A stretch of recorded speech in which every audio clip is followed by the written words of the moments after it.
तो यार मैं हूँ विवेक और फाइनली 3 महीने के लंबे इंतजार के बाद फाइनली बाकी डीओयू एनिमे का ऑफिशियल सीजन 2 आ गया है। और अगर आप नए आए हो तो वीडियो को लाइक और चैनल को सब्सक्राइब कर देना, क्योंकि सारे एपिसोड्स यहीं प्लेलिस्ट में मिल जाएंगे। तो बिना किसी देरी के चलिए शुरू करते हैं। एपिसोड की शुरुआत में हम देखते हैं पिकल को, और यहाँ पर एक प्रेस कॉन्फ्रेंस हो रही होती है डॉक्टर पेन के द्वारा, और यहाँ पर मीडिया उनके सामने बैठी होती है और उन मीडिया में से एक बंदा सवाल पूछता है, अभी अभी आपने कंफर्म किया है सर कि ये वही प्री हिस्टोरिक मैन पिकल ही है, लेकिन मैं ये जानना चाहता हूँ कि ये इतने समय कहाँ गायब हो गया था और ये अभी तक जिंदा कैसे है। ये सवाल सुनते ही डॉक्टर पेन बताते हैं कि यहाँ पर पिकल सीवर्स में रह रहा था और वहाँ पर वो बहुत बड़े बड़े जानवरों का शिकार कर रहा था और ऐसे ही वो जी रहा है तब से। और हम एग्जैक्ट उसी क्रोकोडाइल को देखते हैं जिसका पिकल ने शिकार किया था सीजन 1 में, और यहाँ पर उसे वो खा रहा है और बहुत सारा खा चुका है।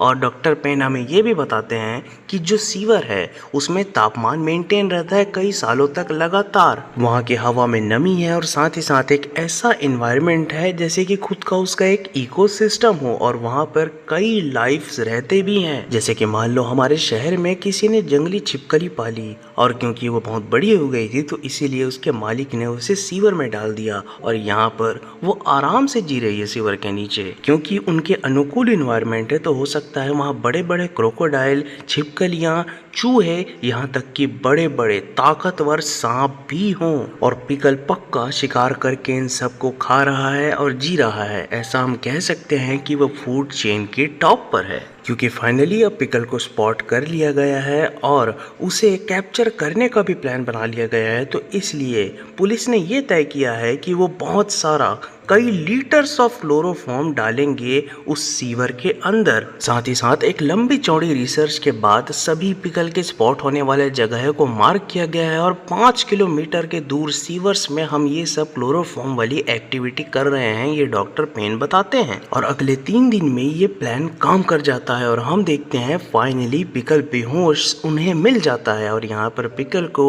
लंबे चौड़े एम्बुलेंस में लोड करके एक फैसिलिटी ले जाया जाता है। ये एक प्राइवेट प्रॉपर्टी होती है, ऑब्वियसली टोकुगावा की ही, और यहाँ पर डॉक्टर पेन और उसके असिस्टेंट्स भी मौजूद होते हैं। और उतने में ही हम देखते हैं कि मुसाशी के साथ टोकुगावा वहाँ आ जाते हैं। खैर टोकुगावा यहाँ मेल मिलाव में बिजी होते हैं, लेकिन हमें पता चलता है कि मुसाशी की नजरें गड़ चुकी हैं पिकल के ऊपर, क्योंकि सीजन 1 में पिकल से मिलने की चाह की थी मुसाशी ने, इसीलिए टोकुगावा ने ये सब सेटिंग बैठाकर इन्हें इस तरीके से मिलवाया होता है। फिर उतने में ही टोकुगावा यहाँ पर मुसाशी से कहते हैं, तो सर जैसा कि आपने कहा था आपको पिकल से मिलना था ना, ये आपके सामने है, अब आप क्या करेंगे?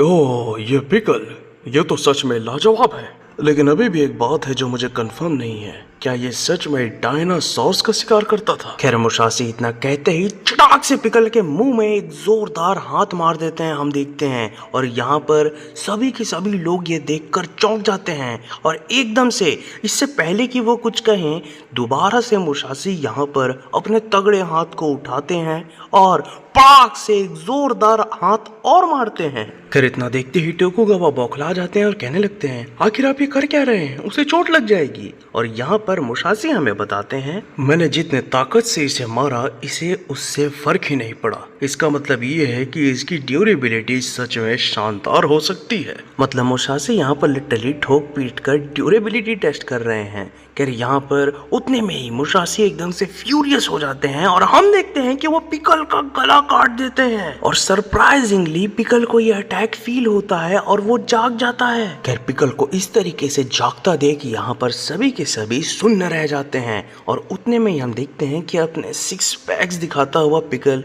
एकदम से मुड़कर उठता है, और यहाँ पर उसके साइज को देखकर मुसाशी सच में इम्प्रेस होते हैं। तभी मुसाशी सबको बताते हैं कि जिस टेक्निक से इन्होंने काटा था यहाँ पर पिकल को, वो टेक्निक वो 8 बॉडी काटने में यूज करते हैं। एम्परर को दिखाने के लिए यही टेक्निक उन्होंने यूज की थी, और यहाँ पर उन सब के परखच्चे उड़ गए थे, यहाँ तक कि नीचे का प्लेटफॉर्म तक कट गया था। और इसी भयानक इंटेंसिटी वाले अटैक को इन्होंने पिकल के ऊपर इस्तेमाल किया। खैर एम्परर तो इम्प्रेस हो गए थे, चारों तरफ उनकी जय जय भी हो गई मुसाशी की, लेकिन पिकल के केस में ये तो बिल्कुल उल्टा ही पड़ गया। तभी मुसाशी एक्सप्लेन करते हुए बताते हैं कि इस युग में जागने के बाद से जितने भी लोगों को उन्होंने काटा है, लेकिन उनमें से 2 लोग हैं जिन्हें काटने में उन्हें संतुष्टि नहीं मिली।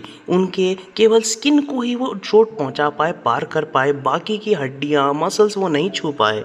और पहले वो आदमी है यूजिरो और दूसरा आदमी है पिकल। खैर पिकल, मुझे बहुत खुशी होगी अगर तुम मुझे और वार करने दो। और तभी हम देखते हैं कि पिकल उठकर खड़ा हो जाता है मुसाशी के सामने और यहाँ पर मुसाशी उसे देखकर कहते हैं, अरे वाह, तुम तो कितने लंबे हो, तुम्हारी कदकाठी सच में लाजवाब है पिकल। खैर पिकल पहले तो उनकी बात को सुनता है और उतने में ही हम देखते हैं कि पिकल को एकदम से गुस्सा आ जाता है, क्योंकि पिकल ने मुसाशी के रूप में किसी को देखा है। और उतने में ही एकदम से वो अटैक कर देता है एकदम से मुसाशी के ऊपर। लेकिन हम देखते हैं कि यहाँ पर उसके मुंह में ही अपना हाथ दे देते हैं मुसाशी और इतना जोर से खींचते हैं कि पिकल को लगता है कि उसका जबड़ा काट दिया गया हो। वो इतने में नहीं रुकते, साथ ही साथ वो इतने सारे वार करते हैं पिकल के ऊपर कि उसे महसूस होता है कि उसका शरीर कई जगह से कट गया है। लेकिन यहाँ पर पिकल दर्द से करा रहा होता है और मुसाशी की हैंड टेक्निक से वो वाकिफ अभी भी नहीं हुआ होता है, क्योंकि पिकल को समझ में नहीं आ रहा होता कि बिना किसी हथियार को पकड़े ये आदमी उसे हथियार से लगने वाली चोट कैसे दे पा रहा है। खैर उतने में ही मुसाशी कहते हैं,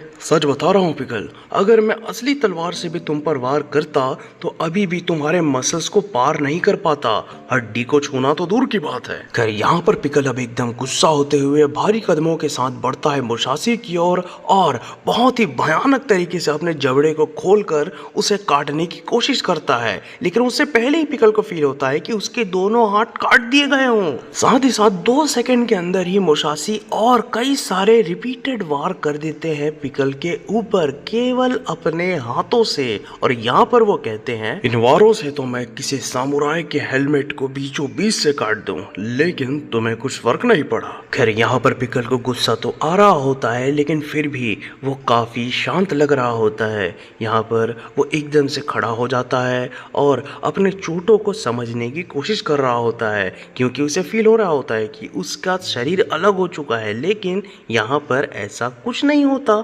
एकदम नॉर्मल होता है सब। खैर अब पिकल के दिमाग की बत्ती जलने लगती है और हमें मिलता है एक फ्लैशबैक। और यहाँ पर जुरासिक एरा में हम देखते हैं एक सौरोपॉड्स को और यहाँ पर वो ऑब्वियसली पेड़ खा रहा होता है और यहाँ पर पिकल उसके सामने खड़ा होता है उसका शिकार करने। लेकिन वो अकेले ही सौरोपॉड्स का शिकार करने नहीं आया होता, वहाँ पर उसका इनकाउंटर हो जाता है एक वेलोसिरैप्टर से।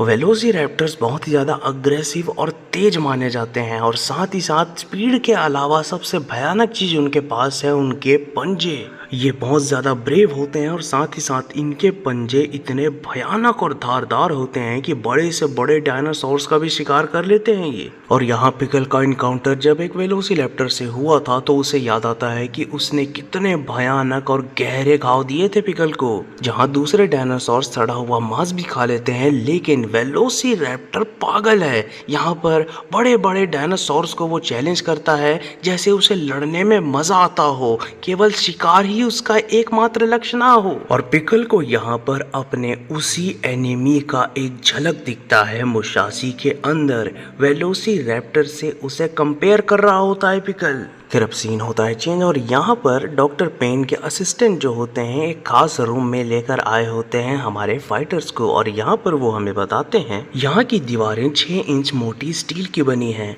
और साथ ही साथ जो नीचे ग्राउंड है वो बहुत ही खास फाइबर और प्लास्टिक को मिलाकर बनाया गया है। ये जगह आपके फाइट के लिए बिल्कुल परफेक्ट रहेगी। खैर उतने में ही डॉक्टर पेन कहते हैं जो भी यहाँ हो रहा है वो बहुत गलत हो रहा है। तभी वो मुसाशी से कहते हैं, मुसाशी मेरी बात सुनिए, क्लोनिंग टेक्नोलॉजी कितनी ज़्यादा आगे बढ़ चुकी है, आप उसके जीते जागते सबूत हैं और पिकल हमारी एक धरोहर है। अगर आप दोनों लड़ेंगे तो हो सकता है आप में से किसी एक को हम खो दें या फिर दोनों को ही। तो मैं रिक्वेस्ट करता हूँ कि ये फाइट अभी की अभी यहीं की यहीं रोक दी जाए। और उतने में ही टोकुगावा कहते हैं, बिलियंस ऑफ डॉलर, मैंने बिलियंस ऑफ डॉलर खर्च किए हैं अपने फॉर्च्यून के। मैंने क्लोनिंग टेक्नोलॉजी में पैसा लगाया, मैंने पिकल को यहाँ लाने में पैसा लगाया, तन मन धन मैंने सब कुछ लगाया और मैंने ये सब इसीलिए किया ताकि मैं इस मूवमेंट का हिस्सा बन सकूं। लेकिन तुम क्या कह रहे हो? ये सब बंद कर दो। खैर टोकुगावा की इन बातों को सुनकर काफी इम्प्रेस्ड लग रहे होते हैं मुसाशी।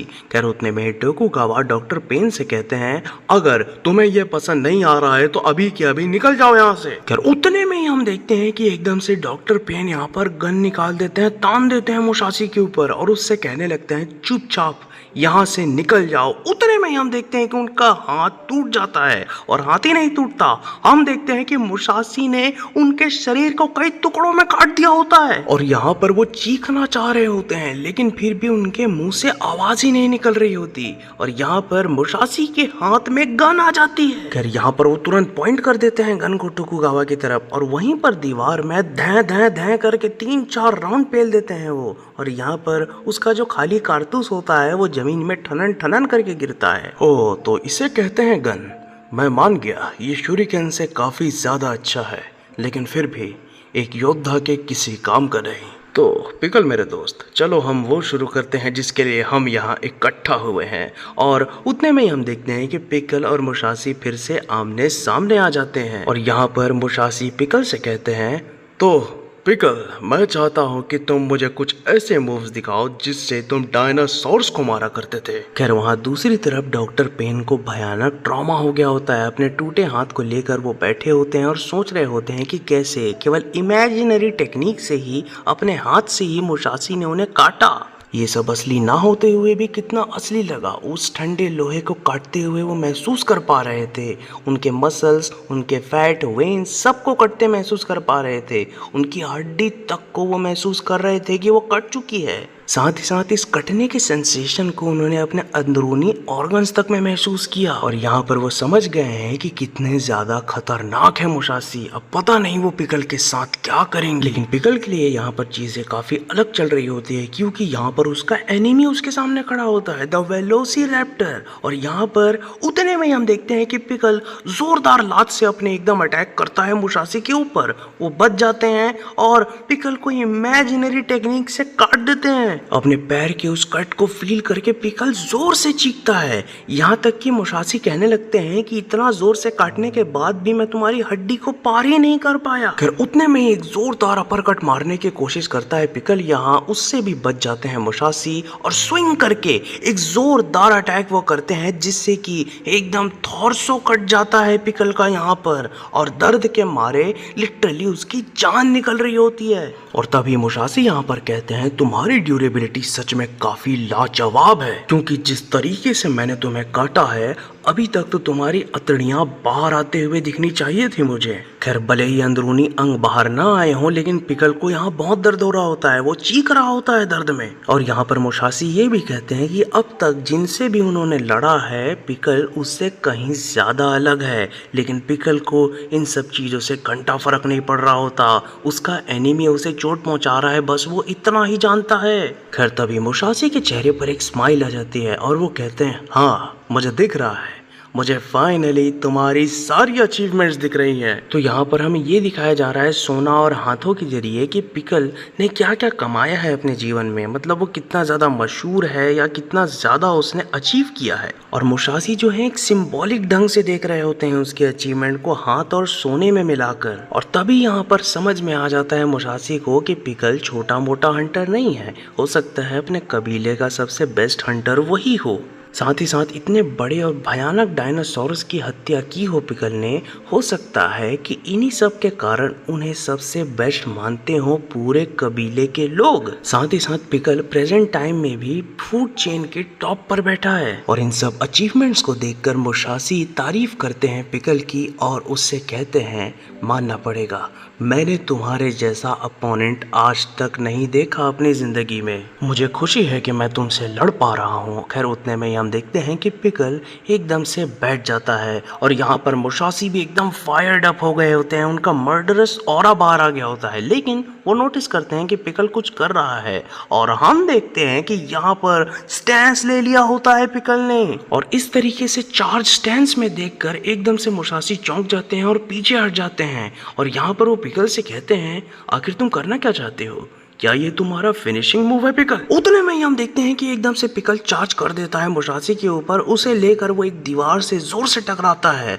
और बहुत ज्यादा ताकत लगाने लगता है पिकल। और मुसाशी ने उसके दोनों हाथों को पकड़े रखा होता है और दोनों के ही हाथ आपस में एकदम ताकतवर तरीके से जकड़े हुए होते हैं। दोनों के दोनों ही ताकत लगा रहे होते हैं। मुसाशी भी पूरी तरह फोकस्ड होते हैं। यहाँ तक कि इतना ज्यादा ताकत लगा रहे होते हैं वो लोग कि उनके हाथ से धुआं निकलने लगता है। और यहाँ पर एक हाथ लिटरली एक ऐसे व्यक्ति का है जो कि डायनासोर्स का शिकार करता है और दूसरा हाथ एक ऐसे व्यक्ति का है जिसने स्वॉर्ड्समैनशिप में महारत हासिल की है। पिकल यहाँ पर पूरी ताकत लगाकर दबाने की कोशिश कर रहा होता है मुसाशी को और एकदम से दोनों के बीच ये रस्साकशी और बढ़ जाती है। और ये सब देखकर टोकुगावा को तो एकदम ऑर्गेज़म आ रहा होता है। खैर, जिस बंदे ने ट्रक को हिला दिया यहाँ पर वो मुसाशी को नहीं हिला पा रहा होता है और पिकल को भी ये समझ में आ रहा होता है, इसलिए वो और ताकत लगा रहा होता है और इनकी इस रस्साकशी को देखकर चौंक जाते हैं वहाँ के लोग। खैर, उतने में ही पिकल को रियलाइज होता है कि आज तक उसने कई सारे चीज़ों में अपनी ग्रिप बनाई है, इतने भयानक चीज़ों में उसने अपनी ग्रिप बनाई है, लेकिन उन चीज़ों के द्वारा उसके हाथ को कभी नुकसान नहीं हुआ। लेकिन यहाँ पर तोड़ दे रहा है उसके हाथ को लिटरली मुसाशी। पिकल को पहली बार अपने हाथों में इतना भयानक दर्द महसूस हो रहा है। खैर, यहाँ पर पिकल इसे एंजॉय भी करने लगता है और उतने में ही हम देखते हैं कि एकदम से एक जोरदार हेडबट मार देते हैं यहाँ पर मुसाशी पिकल के बिल्कुल नाक में। और यहाँ पर जैसे ही पिकल गिरता है उसके ऊपर वो बैठ जाते हैं, बिल्कुल सीधा उसके ऊपर वो बैठ जाते हैं और यहाँ पर कुछ आकलन करने लगते हैं। और वहीं पर दूसरी जगह टोकुगावा एंड फ्रेंड नोटिस करते हैं कि 6 इंच की स्टील की मोटी दीवार किस तरह से दिख रही है इन दोनों के टकराने के बाद। खैर, यहाँ पर पिकल के ऊपर बैठे होते हैं मुसाशी। पिकल एकदम काम लग रहा होता है और उतने में ही मुसाशी पिकल से कहते हैं, मानना पड़ेगा तुम्हारा बोन स्ट्रक्चर सच में लाजवाब है। तुम्हारी हड्डियां तो इस कदर मजबूत हैं कि जैसे लोहे से बनी हो, इसीलिए मैं इन्हें नहीं काट पा रहा शायद। खैर, यहाँ पर वैसे तो मुसाशी लोहे को काट देते हैं बड़े ही आसानी से, लेकिन फिर भी एक तारीफ करने का ढंग होता है। वो कहना चाहते हैं, मतलब उसकी हड्डी की तारीफ करना चाहते हैं वो, इसीलिए वो इस तरीके से लोहे का कह रहे हैं और मैं नहीं काट पाऊंगा ऐसा कह रहे हैं। खैर, उतने में ही हम देखते हैं कि इतना उई करके इतना जोर से उछलता है पिकल कि मुसाशी लिटरली ऊपर जाकर टकरा जाते हैं और यहाँ पर वो फाइनली पिकल से अलग खड़े हो जाते हैं। हाँ, ये हुई ना बात। यही तो मैं सोच रहा था कि तुम मुझे अपने गिरफ्त से कैसे छुड़ाओगे। ये बिल्कुल एक जंगली घोड़े की तरह था। लेकिन तभी मुसाशी एक पति की बात कहते हैं। वो कहते हैं, टोकुगावा, मैं सोच रहा था कि क्या हो अगर मेरे पास एक असली तलवार होती इस वक्त, क्या पिकल का हाल इससे भी बुरा होता? तभी टोकुगावा कहते हैं, हाँ बिल्कुल, अभी जो भी चल रहा था वो सब इमेजिनरी ढंग से चल रहा था, लेकिन अगर अभी आपके पास ओरिजिनल तलवार होती तो हो सकता था कि पिकल की हड्डियां भले ही ना काटी गई होती, लेकिन फिर भी आप उसे इतने गहरे घाव दे देते जिससे वो ब्लड लॉस के कारण ही मर जाता। और उतने में ही मुसाशी कहते हैं, जहाँ तक मैं पिकल को अभी तक समझ पाया हूँ वो तो अपने आप को बचा भी नहीं पाता। और उतना सुनते ही डॉक्टर पेन यहाँ पर दौड़ पड़ते हैं और मुसाशी का कॉलर पकड़कर उससे कहते हैं, आखिर तुम कहना क्या चाहते हो? तुम लिटरली पिकल को मारने की बात कर रहे हो। खैर, ये सुनकर उतने में हम देखते हैं कि मुसाशी एकदम से पीछे हट जाते हैं और डॉक्टर पेन जमीन में गिर जाते हैं। और यहाँ पर मुसाशी उनसे कहते हैं, देखो, मैं जानता हूँ कि तुम उसकी केयर करते हो और मैं तुम्हारी फीलिंग्स की पूरी इज्जत भी करता हूँ, लेकिन जो होना है वो तो होकर रहेगा। अगर पिकल का मरना मेरे हाथों लिखा है तो वो मर के रहेगा। तभी एकदम से मुसाशी टोकुगावा से कहते हैं, टोकुगावा, क्या आपको मेरी ओरिजिनल तलवार के बारे में पता है जो कि मैं उस सदी में चलाया करता था? अगर मैं सही हूँ तो वो अभी भी कहीं न कहीं सेफ रखी होगी। क्या आप उसे मंगा सकते हैं मेरे लिए? और तभी टोकुगावा कहते हैं, हाँ, आप अपनी स्वॉर्ड केनशिगे की बात कर रहे हैं।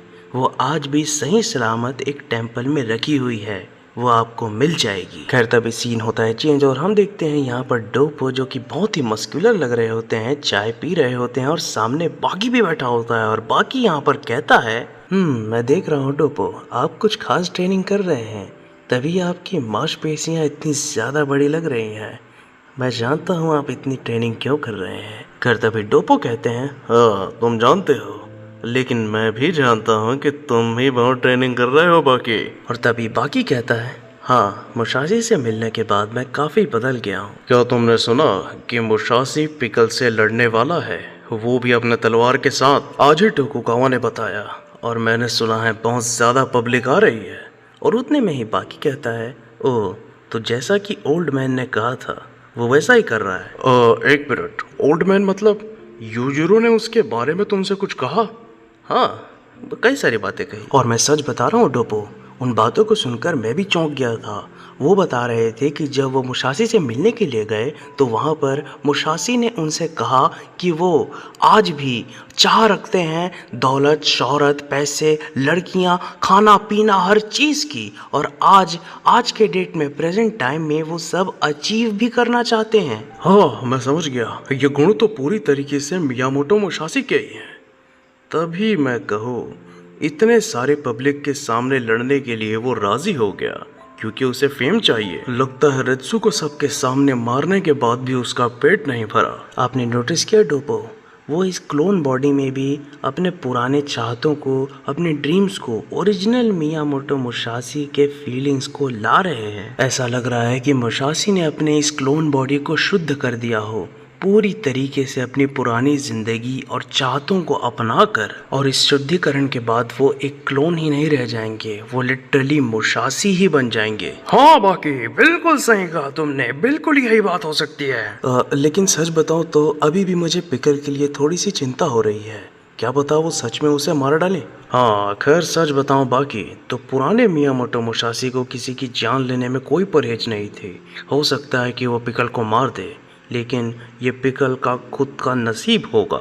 तो पिकल और मुशाशी के बीच ये सीधा सीधा एक शुद्धि की लड़ाई मानी जाएगी। देखना ये है कि जीतता कौन है।